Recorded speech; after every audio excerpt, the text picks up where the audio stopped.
ಇನ್ನು ರಾಜ್ಯ ರಾಜಕೀಯದಲ್ಲಿ ಆಗ್ತಾ ಇರುವಂತಹ ಒಂದಷ್ಟು ಡೆವಲಪ್ಮೆಂಟ್ಗಳ ವಿಚಾರಕ್ಕೆ ಸಂಬಂಧಪಟ್ಟಂತೆ ಬಿಜೆಪಿ ಕಾಂಗ್ರೆಸ್ ವಿರುದ್ಧ ಒಂದಷ್ಟು ಆರೋಪಗಳನ್ನ ಮಾಡ್ತಾ ಇದೆ, ವಾಗ್ದಾಳಿಯನ್ನ ಮಾಡ್ತಾ ಇದೆ. ಅದರಲ್ಲೂ ಆರ್ ಅಶೋಕ್ ಅವರು ಒಂದು ಸ್ಟೇಟ್ಮೆಂಟ್ ಕೊಟ್ಟಿದ್ರು, ನ್ಯಾಚುರಲ್ ಯೋಗ ಇಲ್ಲ, ಸಿಸೇರಿಯನ್ ಆಗಬೇಕು ಅಂತ. ಸೊ ಆರ್ ಅಶೋಕ್ ಅವರ ಈ ಹೇಳಿಕೆಗೆ ಡಿಸಿಎಂ ಡಿ ಕೆ ಶಿವಕುಮಾರ್ ಈಗ ತಿರುಗೇಟನ್ನ ಕೊಡ್ತಾ ಇದ್ದಾರೆ. ಏನಂತ? ಆಯ್ತು, ನಾನು ಅಶೋಕ್ ಅವರನ್ನ ಭೇಟಿ ಮಾಡ್ತೀನಿ, ಆ ನಂತರ ನಾನು ಇದ್ರ ಬಗ್ಗೆ ಮಾತಾಡ್ತೀನಿ, ಇಷ್ಟೇ ಹೇಳಿದ್ದು. ಇಷ್ಟು ಹೇಳಿಬಿಟ್ಟು ಡಿ ಕೆ ಶಿವಕುಮಾರ್ ಅವರು ಅಲ್ಲಿಂದ ಹೊರಟರು.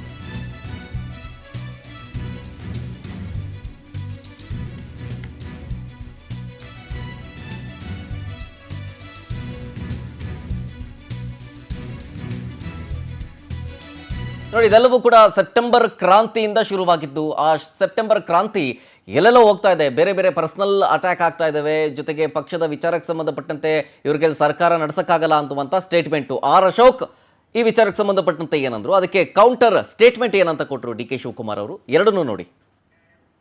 ನೋಡಪ್ಪ, ನಿನ್ಗೆ ಹಂಗೆ ಯಾವುದು ಸಿಗಲ್ಲ. ನಿನ್ನ ಯೋಗದಲ್ಲಿ, ಅವ್ರ ಜಾತಕದಲ್ಲಿ ಗುರು, ಶುಕ್ರ, ಶನಿ ಇವೆಲ್ಲ ಫಲನ ಹಂಗೆ ಕೊಡಲ್ಲ. ನಿನ್ಗೆ ಒದ್ದು ಕಿತ್ಕೊಬೇಕು ನೀನು. ಅದು ಯಾವಾಗ ಒತ್ತು ಕಿತ್ಕೊಂತಿ ಅವಾಗ ಫಲ ಸಿಗ್ತತೆ. ಎಲ್ಲರ ಮುಂದೆನೆ ಹೇಳ್ತೀನಿ ಅವ್ರಿಗೇನು.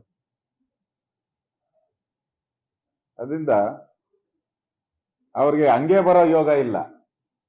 ಡಿ ಕೆ ಶಿವಕುಮಾರ್ಗೆ ನ್ಯಾಚುರಲ್ ಯೋಗ ಇಲ್ಲ, ಸಿಸೇರಿಯನ್ ಆಗ್ಬೇಕು. ನ್ಯಾಚುರಲ್ ಡಿಲಿವರಿ ಅಲ್ಲ ಅದು. ಮಿಕ್ಕಿದ್ ಮಾತಾಡೋಣ, ಅವ್ರನ್ನ ಭೇಟಿ ಮಾಡಿ ಮಿಕ್ಕಿದ್ ಮಾತಾಡೋಣ, ಅವ್ರನ್ನ ಭೇಟಿ ಮಾಡಿ ಮಿಕ್ಕಿದ್ ಮಾತಾಡೋಣ, ಅವ್ರನ್ನ ಭೇಟಿ ಮಾಡಿ ಮಿಕ್ಕಿದ್ ಮಾತಾಡೋಣ, ಅವ್ರನ್ನ ಭೇಟಿ ಮಾಡಿ ಮಿಕ್ಕಿದ್ ಮಾತಾಡೋಣ, ಅವ್ರನ್ನ ಭೇಟಿ ಮಾಡಿ ಮಿಕ್ಕಿದ್ ಮಾತಾಡೋಣ.